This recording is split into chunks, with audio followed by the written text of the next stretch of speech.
Hello, welcome to part 4, the last part of The Worst Band in the Universe by Graeme. If you haven't seen the other parts, go into the links in the description. You can find the first 3 parts of this book.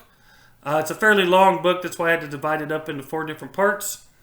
But the quick version of what happened in the first 3 parts, Sprock was a musician who did not want to stay on this planet anymore because he didn't like new songs. Everything had to be old and traditional and always the same. So he ends up on another planet, becomes part of what's called the Worst Band in the Universe competition, which was actually a trap designed to get rid of all these great new innovators and creators. And so him and his friends got sent to a place called Waste Dump B19, which is basically a big junkyard planet, but with the help of a guy named Button Pusher and a little help from a guy named Scat, they built a spaceship that runs by sound, and now they're leaving the planet hoping to stop the musical inquisitor, who has some pretty big plans to become basically in charge of everything. So we are finishing our story back at the planet Blip, where all this started. So Blip, on Sprock's home planet, a year has passed. Beneath the dark, forbidding sky that spoke of storms and rain, the blessing of the Split-Twingers was underway again. A squad of prod men, grim and silent, faced the restless crowd. The musical inquisitor stood arrogant and proud. For far too long the tuneful worlds have wallowed in decay, bereft of moral principles, with none to show the way. The eldest one is old and weak, it's time she stood aside. From now on, I'm the ruler of the universe, he cried. The eldest one rose slowly and looked deep into his eyes, but all she saw was emptiness, depravity, and lies. She turned to face the audience. Well, what say all of you? Is this the one to lead us? Is he virtuous and true? The crowd glanced at the prod men and looked nervously away. It seemed that the Inquisitor was going to win the day. He stood before them unopposed, the president-elect. Then suddenly a voice rang out, "Your Honor, I object."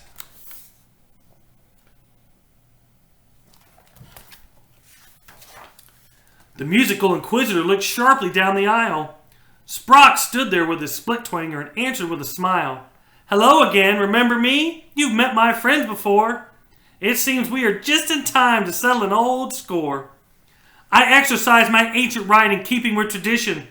The ruler of the universe must face some competition." The musical inquisitor rocked backwards on the stage. "You dare to challenge me?" he shrieked in shock as much as rage. "You got it, snout man," Sprock replied and switched to overdrive. "The worst fan in the universe is coming to you live." He rattled off a stunning line that set the prod men reeling. A triple octave mega riff with whammy bar and feeling. "Well put," remarked the eldest one. "This calls for reply." She turned to the inquisitor. "I trust you're going to try." But all at once his face had paled. He stood there hesitating. "Come on now," said the eldest one. "Don't keep your public waiting." A wave of panic crossed his face, a look of wild despair. He searched within for talent and discovered nothing there. Then through the temple came a voice, a child as clear as day. "Look, Mommy," said the little voice, "the funny man can't play." So this guy gets to decide music and he doesn't even play music?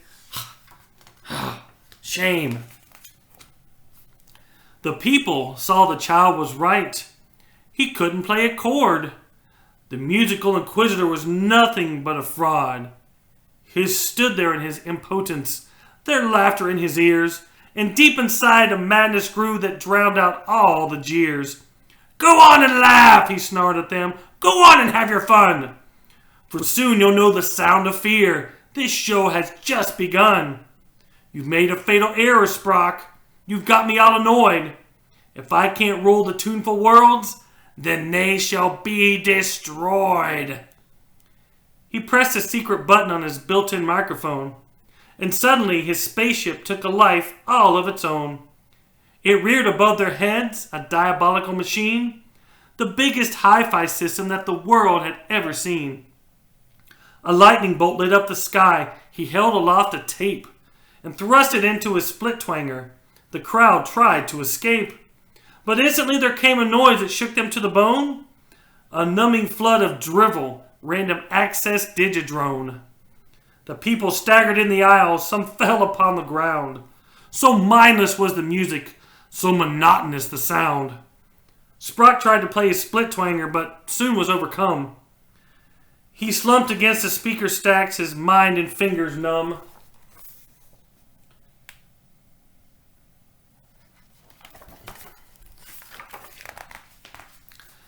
Then suddenly a ship appeared like some enormous bat. It skidded to a screeching halt, and from it bounded Scat. "Behold the lost musicians of the universe," he cried. "You played your last, Inquisitor. There's nowhere you can hide." They stormed the giant speakers, but the droning forced them back. Their instruments fell to the ground. Their hearts and minds went black. "You fools," cried the Inquisitor. "No one can stop me now. This is the final chorus, and the last note is kapow." Then all at once a chord rang out, a clear and ringing tone that soared above the blandness of the awful digidrone. All ears turned to the eldest one.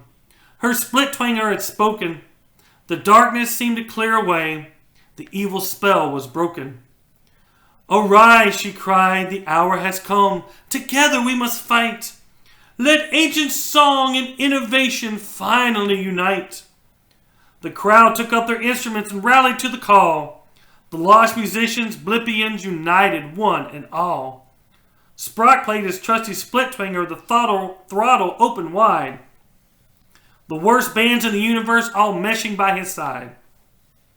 The sound that they created pierced the droning like a knife, the eager blade of constant change, the cutting edge of life. The musical Inquisitor began to gag and choke as overhead the giant hi-fi billowed clouds of smoke. His split twanger exploded. Tangled tape flew everywhere. A frightful squeal of rending steel, then silence filled the air. So everybody's getting together to take down the bad guy.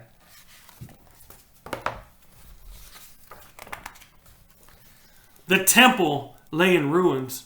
Sprock was nowhere to be seen. But then a muffled groan was heard from where the stage had been. Sprock staggered from the wreckage, and the waiting crowd went wild. The eldest one embraced him. "Welcome home, my son," she smiled. The musical Inquisitor sat sobbing on the ground, the remnants of his spaceship lying scattered all around. His dreams of domination fled like shadows in the sun. The rain had stopped, the clouds rolled back, a new day had begun. "Rejoice," cried the eldest one, "rejoice in our salvation! For thanks to Sprock, the cosmos has escaped annihilation. Repression has been vanquished by the forces of creation, the armor of tradition, and the sword of innovation. The right to play new music lies within every generation, regardless of their vocal range or rhythmic inclination. The future lies before us with boundless variation. Lift up your voices, sing your songs, this calls for celebration." The end.